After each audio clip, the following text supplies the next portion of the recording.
Happy New Year and a warm welcome to the first edition of the program in the year 2019.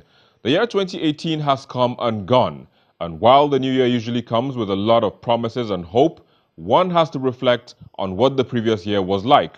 Some have already argued that it was rosy for Nigerians, while others believe it was as rough for them. How true these statements are is what we will be focusing on the program today. But let's first take a look at what made the social cyberspace bubbling in the past week.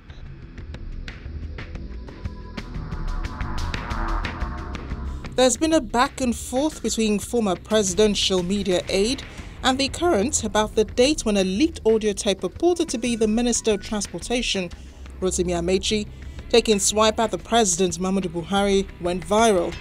Though time has not been verified, the contents got Nigerians talking.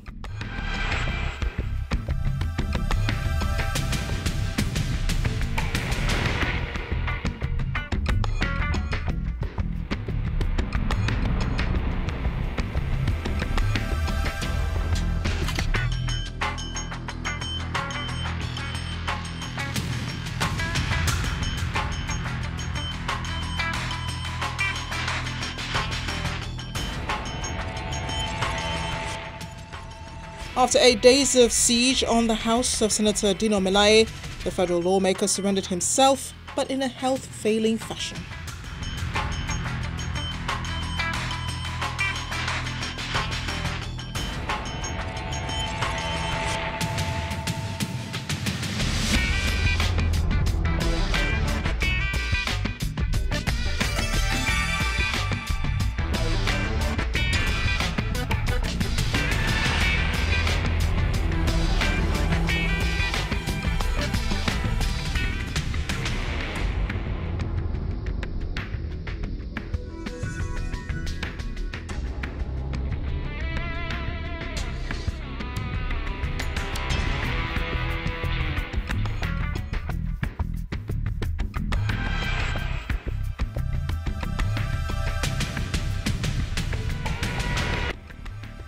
Nigerians were in a mourning mood after the news broke of the Nigerian Air Force losing 5 of its officers while providing aerial support for ground soldiers of the Nigerian Army during a raid of a terrorist hideout in Borno State.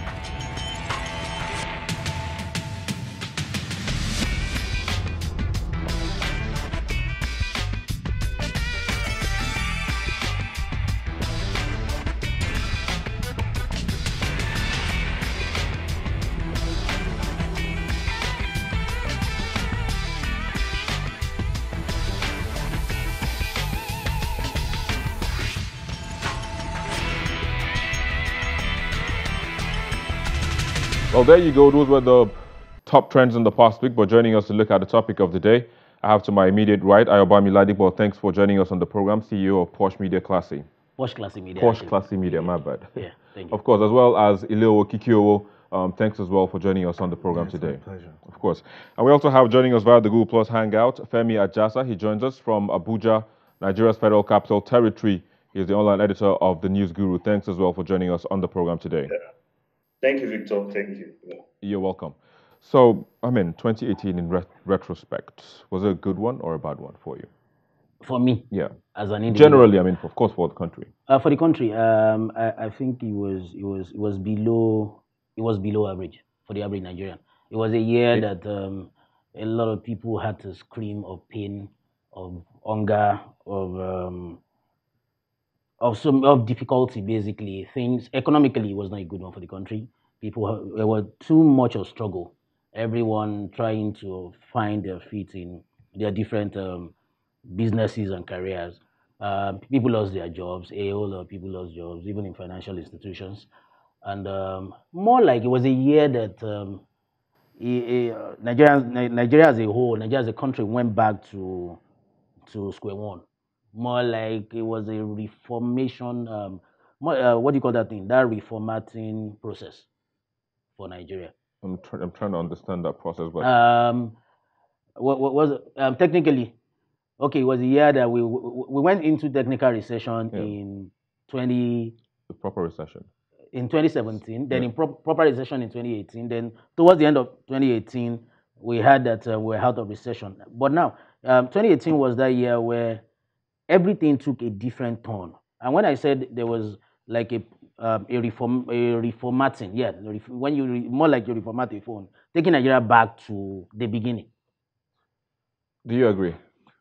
Well, I totally disagree with my friend here. Gentleman, he's a big man. You can see how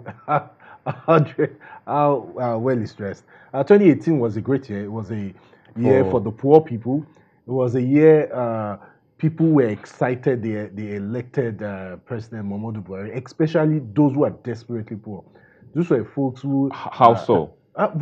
There were a lot of government programs that we saw last year, and that's talking on the micro level. On the macro level, things really improved. Allow me to interject. No, please, just hold on. Okay.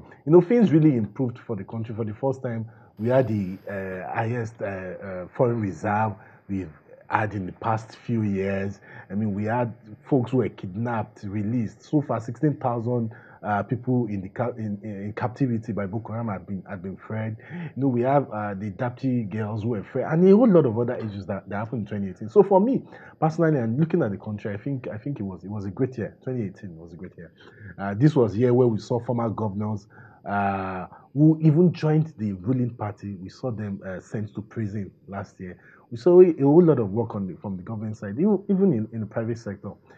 Things have actually changed. I have friends who worked in different sectors of this economy. And they can tell you that things are not the same. Let me just hold you, because when you say especially for the poor, which poor are you talking about, and how did they fare better? Okay, now you and I know that it's mostly children of the poor who attend public schools.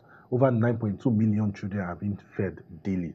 I mean, nutritious meal are being served to these pupils in public schools across states in the country. That is one. Two, look at the trader money, where the federal government, through some of its agencies, hands 10,000 naira, to the petty traders. Once they're able to repay that, they give them 20,000, 30,000.